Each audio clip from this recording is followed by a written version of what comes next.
Assalamualaikum warahmatullahi wabarakatuh dan salam sejahtera. Anak-anak, jumpa kembali dengan Bu Hesti. Kali ini kita akan melanjutkan diskusi kita mengenai cuaca. Di tema 5 subtema 2 kali ini, kita akan membahas tentang perubahan cuaca. Seperti yang sudah kalian ketahui, di subtema 1 kita sudah membicarakan bagaimana keadaan cuaca.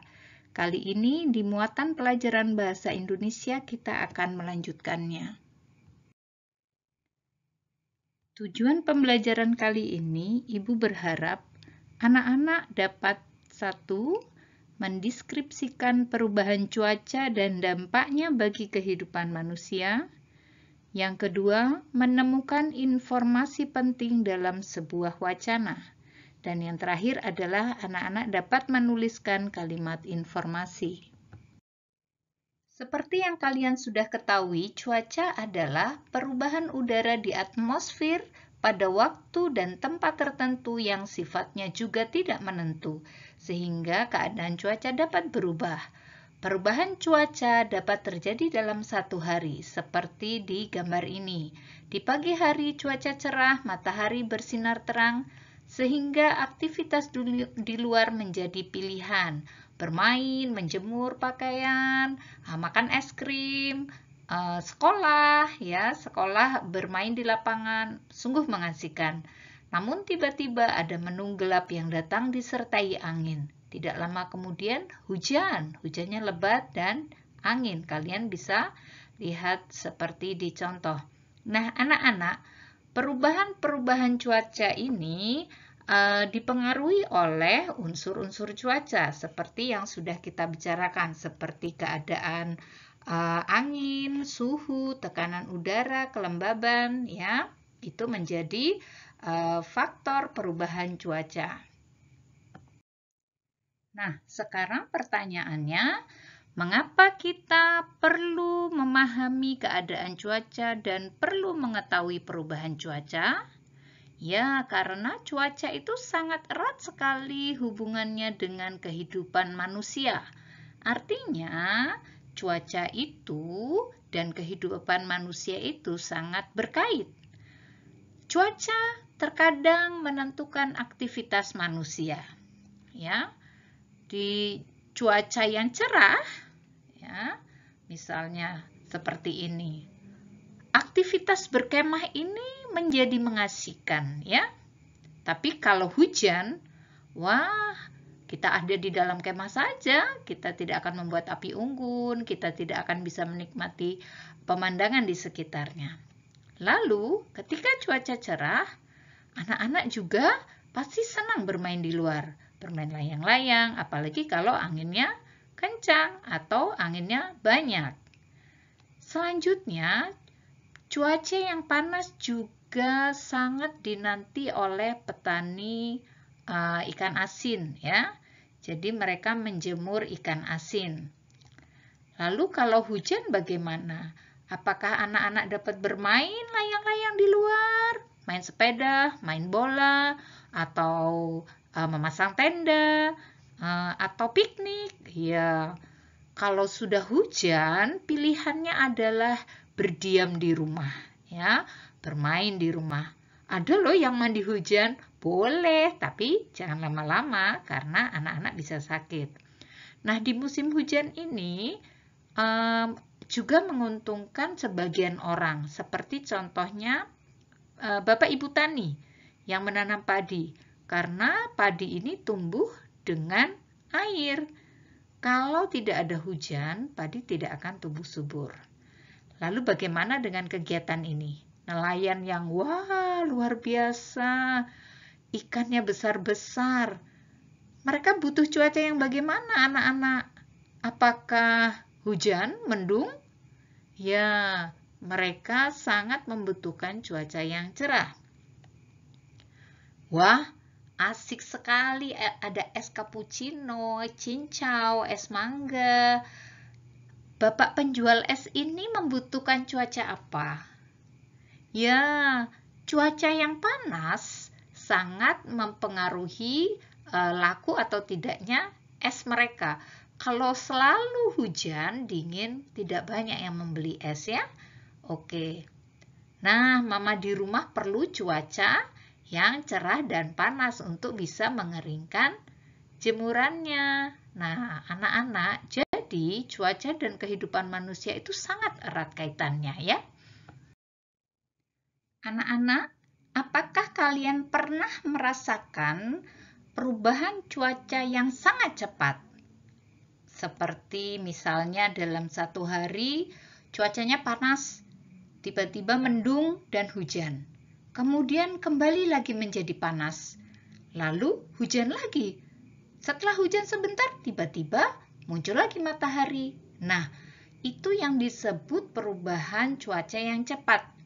Perubahan cuaca yang cepat ini biasanya juga akan mempengaruhi suhu udara, ya.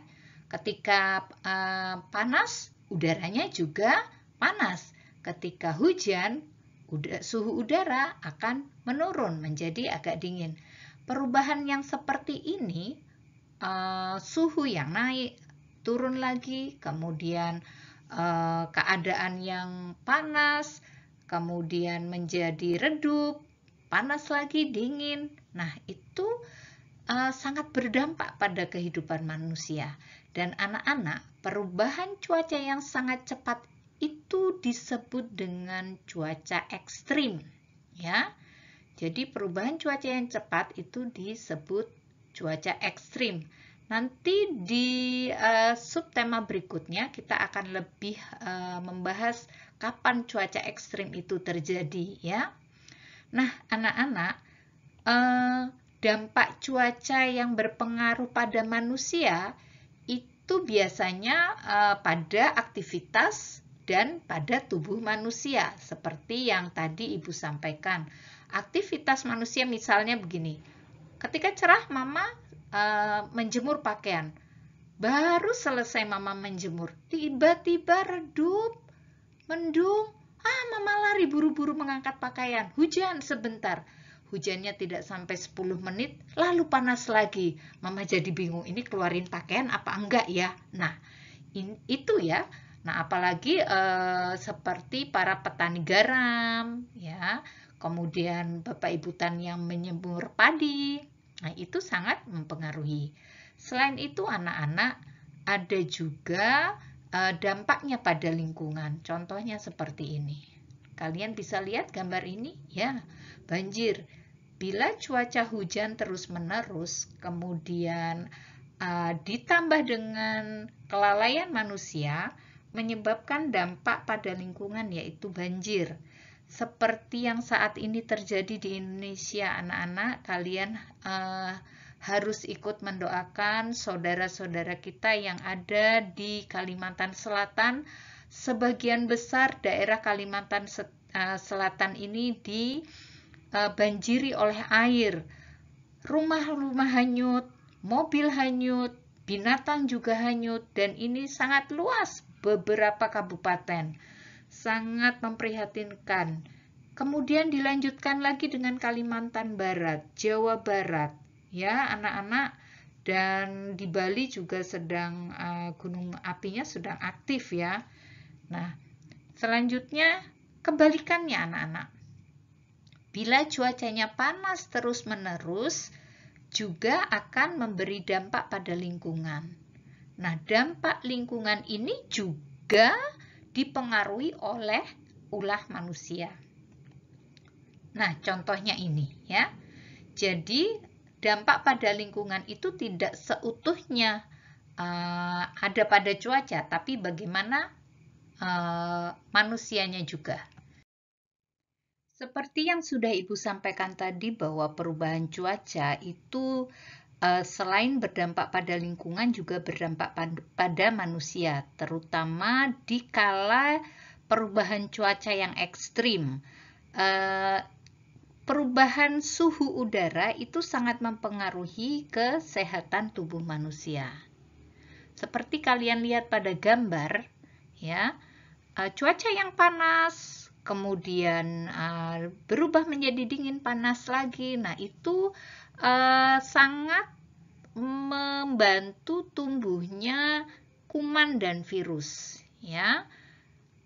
Bagi anak-anak yang suka jajan di luar, kemudian tidak menjaga kebersihan, maka kuman, virus yang dibawa oleh udara dan binatang itu mudah sekali masuk ke tubuh anak-anak. Seperti gambar ini, apa yang terjadi? Ya, anak ini terkena muntah dan buang air besar yang terus-menerus atau diare. Jadi, ada singkatan yang namanya muntaber. Jadi muntah-muntah dan berak-berak. Itu penyakit yang umum terjadi pada saat cuaca ekstrim. Selanjutnya ada juga seperti di gambar ini, ya, flu. Betul sekali. Flu itu disebabkan oleh virus, ya. Nah, sekarang COVID-19 ini juga virus anak-anak. Di musim penghujan seperti ini, COVID ini, virus corona ini cepat sekali berkembang dan bermutasi, ya. Selanjutnya ada lagi, yaitu demam berdarah yang disebabkan oleh nyamuk. Jadi nyamuk ini menyukai genangan air, sehingga ketika di musim hujan, apabila ada wadah-wadah yang tidak terpakai dan tidak tertutup, itu kemasukan air hujan, maka di sanalah nyamuk-nyamuk ini berkembang biak, ya. Nyamuk Aedes aegypti yang membawa penyakit demam berdarah, ya. Dan biasanya memang di cuaca ekstrim, penyakit demam berdarah ini akan meningkat jumlahnya. Selanjutnya mimisan. Ya, mimisan ini sering terjadi pada anak-anak terutama yang sangat rentan kepada perubahan suhu. Jadi panas, kemudian tiba-tiba dingin, itu menyebabkan syaraf atau pembuluh darah, maksud Ibu Hesi, ya, pembuluh darah itu mudah pecah sehingga terjadi mimisan. Maka anak-anak yang mudah mimisan harus berhati-hati. Jangan terlalu panas, ya. Artinya ketika panas, berpanas-panasan, nah lalu tiba-tiba hujan atau udaranya dingin, nah itu dapat menyebabkan mimisan. Dan berikutnya adalah sesak napas, ya. Yang punya asma ini juga. Kenapa? Karena udara sedang tidak bersih. Itu, ya, yang memicu. Nah, anak-anak, penyakit-penyakit ini yang mudah menyerang dikala cuaca sedang ekstrim. Anak-anak, sekarang kita beralih kepada pengetahuan bahasa. Kali ini Ibu akan mengajarkan anak-anak untuk menggali atau menemukan informasi. Informasi itu apa sih? Ya, informasi itu menurut Kamus Bahasa Indonesia adalah pemberitahuan atau kabar atau berita tentang sesuatu. Ketika Bu Hesti katakan, anak-anak, besok anak-anak libur karena Bapak Ibu Guru akan rapat. Nah, itu sebuah pemberitahuan yang memuat informasi sehingga anak-anak tahu tentang sesuatu. Informasi itu berasal dari sumber, ya. Sumber informasi yang disampaikan secara lisan atau tertulis. Seperti tadi contohnya Ibu sampaikan ketika Bu Hesti menyampaikan ada sebuah pemberitahuan, sumber informasinya adalah Bu Hesti. Nah, Bu Hesti menyampaikannya secara lisan karena Bu Hesti mengatakannya kepada anak-anak. Tapi apabila informasi itu Ibu tulis, misalnya di papan tulis, maka itu berupa, ya, yang disampaikan melalui tulisan atau tertulis. Nah, anak-anak, informasi itu dapat kita temukan di beberapa tempat atau di beberapa sumber, ya.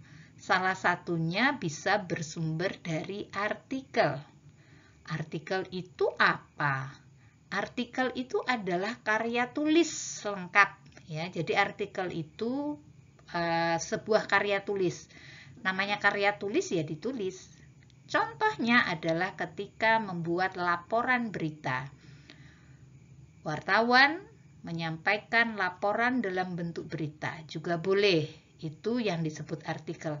Atau berupa esai. Esai itu adalah karangan. Karangan yang menyampaikan pendapat. Ya. Nah, biasanya dimuat di dalam majalah, surat kabar, jurnal. Nah, sekarang juga karena sekarang kita sudah era digital media, ya, internet media juga ada di, misalnya di kita cari di Google, ya. Ada juga jurnal-jurnal yang tidak ditulis tapi ya, elektronik, ya, seperti surat saja sekarang sudah menjadi surat elektronik atau surel atau bahasa Inggrisnya email, ya. Nah, jadi informasi itu disampaikan secara fakta. Nah, biasanya kalau ada informasi yang diberi penjelasan secara rinci, menyebabkan informasi itu menjadi terlihat lebih banyak, ya. Sebenarnya contohnya seperti ini. Ketika Bu Esi sampaikan, anak-anak, besok anak-anak tidak hadir ke sekolah karena Bapak Ibu guru akan rapat. Nah, itu adalah informasi utama. Tetapi kemudian Ibu Hesi menjelaskan, memberikan penjelasan. Bapak Ibu akan rapat untuk membicarakan lomba 17 Agustus yang akan kita laksanakan bulan depan. Bapak Ibu guru akan menentukan siapa panitia dan menentukan lomba apa saja. Nah, berita itu adalah tambahan saja, sehingga informasinya menjadi lebih banyak, ya.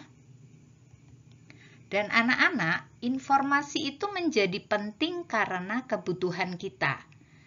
Ketika Bu Hesi menyampaikan informasi bahwa besok anak-anak tidak hadir ke sekolah, apabila anak-anak yang merasa butuh informasi itu, maka dia akan mendengarkan dengan baik dan itu akan merasa senang. Tapi kalau tidak, ya begitu saja, mungkin dia tidak mendengarkan karena tidak ingin libur.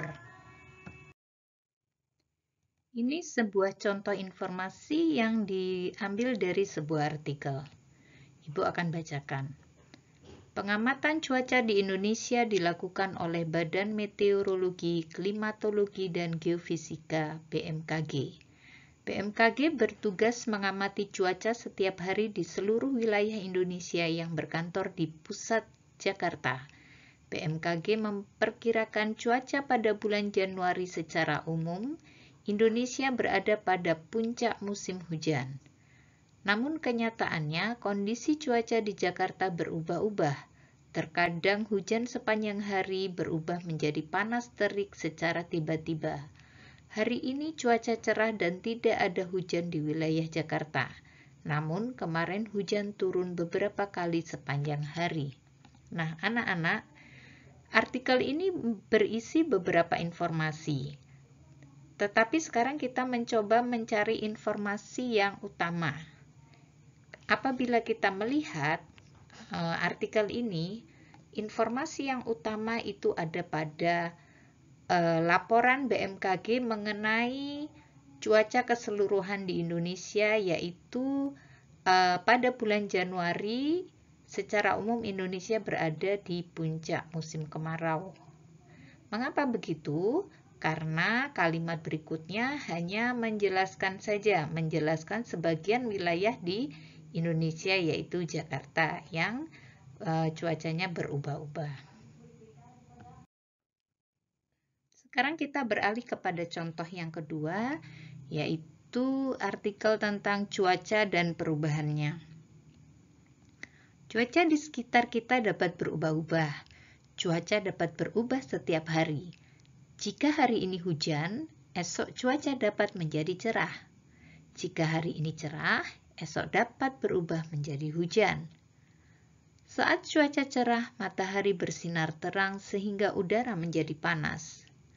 Cuaca berawan terjadi ketika awan berkumpul menutupi sinar matahari. Cuaca mendung pertanda akan segera turun hujan. Langit berwarna kelabu. Sebelum hujan, terkadang udara terasa agak panas. Jika hujan turun, udara terasa dingin. Titik-titik air mulai turun menjadi hujan rintik-rintik atau gerimis. Nah, anak-anak, dari wacana atau bacaan yang berupa artikel ini, mari kita cari informasi yang paling penting.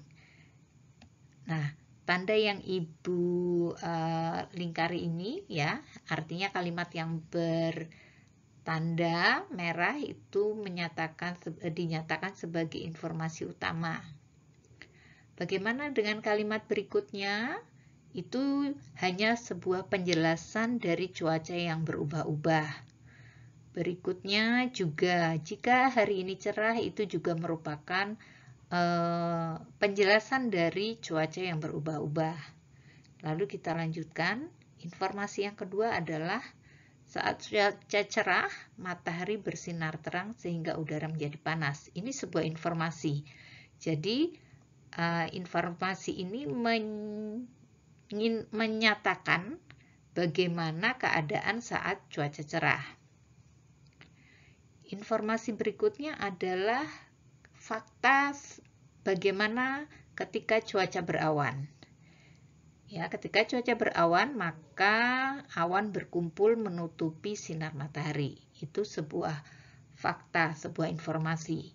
Informasi biasanya berupa fakta ya. Selanjutnya, nah ini juga sebuah keadaan yang menunjukkan cuaca mendung. Selanjutnya, yang ini, sebelum hujan terkadang udara terasa panas. Ya. Lalu bagaimana yang berikutnya? Seperti Ibu katakan tadi, itu merupakan kalimat yang menjelaskan informasi di awalnya. Oke? Mudah-mudahan anak-anak memahami yang Ibu sampaikan. Nah, sekarang mari kita belajar bagaimana cara menulis kalimat informasi. Sebelum kita belajar menuliskannya, anak-anak harus tahu dulu bahwa informasi itu harus berupa fakta atau kebenaran. Jadi, kalau bukan kebenaran atau kebohongan, itu bukan informasi. Karena informasi itu pemberitahuan, kabar, bukan sesuatu yang menyesatkan atau membuat salah. Kemudian informasi ditulis dalam kalimat pernyataan, bukan pertanyaan. Ya, pernyataan.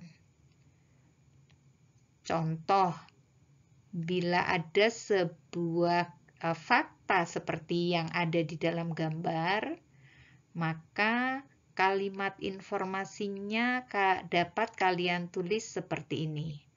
Hari ini cuaca mendung, awan terlihat dengan tebal.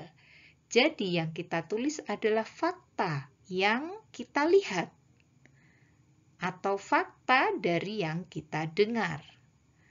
Gambar ini menunjukkan mendung. Dari mana? Terlihat gambar awan yang gelap. Ya. Atau kemudian anak-anak juga bisa menuliskan dengan contoh yang lain seperti ini. Hari ini cuaca mendung dan angin bertiup kencang. Itu bisa. Mengapa? Karena terlihat memang anginnya bertiup kencang. Tahu dari mana Bu lihat gambar pohon-pohon ini, ya. Nah, jadi segala sesuatu yang nyata terlihat atau terdengar, kemudian kita sampaikan atau kita beritakan, itu adalah kalimat informasi. Tetapi kalau dari gambar ini, lalu kalian membuat kalimat, apakah hari ini akan turun hujan? Karena lihat gambar ini lalu membuat kalimat tanya, apakah hari ini akan turun hujan? Walaupun sesuai dengan gambarnya, tetapi itu bukan berita, tapi itu pertanyaan. Berita atau informasi itu adalah sesuatu yang diberitakan untuk orang yang belum tahu. Oke, sekarang gambar yang kedua. Dari gambar ini, apa yang kalian lihat, kalian bisa membuat kalimatnya seperti ini. Ini salah satu contoh saja.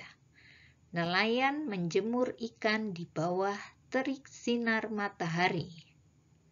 Bagaimana? Apakah sama dengan yang kalian lihat? Ya, karena kalimat informasi harus menyatakan fakta atau kebenaran. Nah, itu anak-anak yang penting ya. Dan anak-anak tidak kesulitan dan Ibu percaya anak-anak pasti bisa. Oke anak-anak? Terima kasih sudah mendengarkan penjelasan Ibu dan mudah-mudahan anak-anak tidak kesulitan dalam mengerjakan soal latihan. Oke, sampai jumpa di pembelajaran berikutnya. Wassalamualaikum warahmatullahi wabarakatuh dan salam sejahtera.